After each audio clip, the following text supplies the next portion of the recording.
For this corruptible must put on incorruption. This mortal must put on immortality. This is a tremendous must. You can't go to heaven as you are now. You can't go to heaven with the old body you got. You couldn't see what's really up there, and you couldn't hear the music. They tell us today that we don't see everything that's on the sight board, and we don't hear everything that's on the sound board. We get very little today. These bodies are quite limited. We are really deaf and dumb as far as heaven is concerned.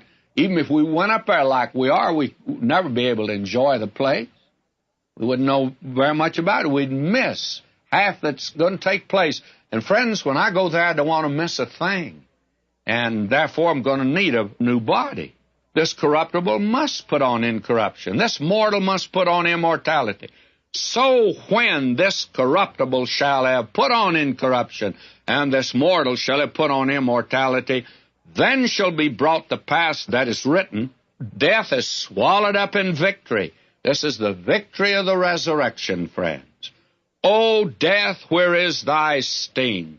O grave, where is thy victory? Now, I feel about physical death like this. I heard a Bible teacher years ago say that he's taken the sting out of death. And he says it's like a bee that has the stinger removed. Well, my feeling is this, that I can't tell when a bee has its stinger removed. I just can't stop every bee and say, look, you got your stinger, you lost it. And therefore, I'm afraid of every bee, with stinger or without stinger. And death has lost its sting, I grant you, because today we're to look way out beyond it. It's a doorway that's opened up the vast regions of eternity and starts us down the hallway, not of time, but of eternity. But I don't like going through that door. O grave, where is thy victory? Now, the grave's not going to get a victory at all. Well, I tell you today, that is the thing that happens to man. Many a man today has been a success as a businessman, but he was really a failure because death got him. May I say, many a politician got elected to high office, and then he died in high office. We've had several presidents that died in the presidency. They got up there, but, death, got a victory, walked in on them. Death is an awful monster, is it not?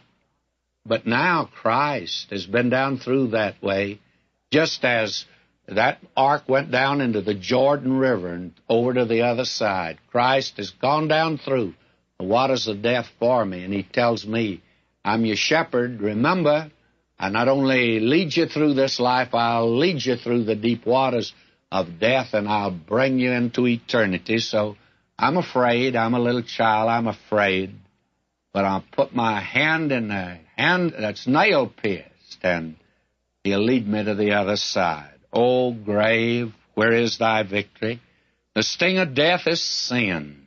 It's sin that has the real stinger. And the strength of sin is the law. Law is a mirror that shows us we're sinners. But thanks be to God, which giveth us the victory. How? Because we are smart and clever, and we are overcomers? No, we have the victory through our Lord Jesus Christ. And we are told that they overcame him in Revelation, how? By the blood of the Lamb.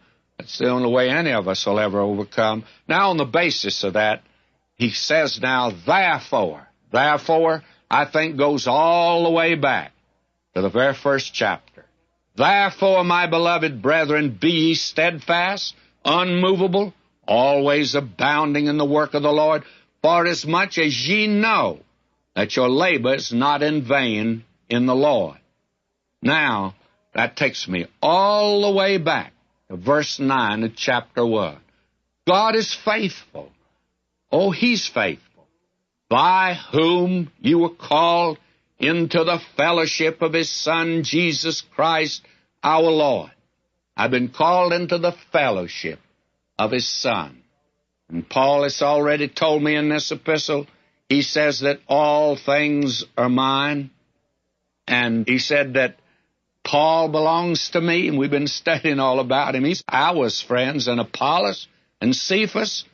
The world today, oh, I want to enjoy it. Life and death, oh, death is ours. But we have one that got the victory over death.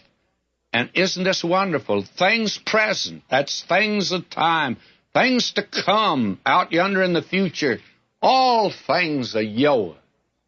My friend, why, we are more than conquerors through him that loved us. Now, may I say to you, he's up yonder in glory today, the living Christ. I hope you have Christ. He's yours, and he's mine, and the world, and eternity. My Father's a king, my friend.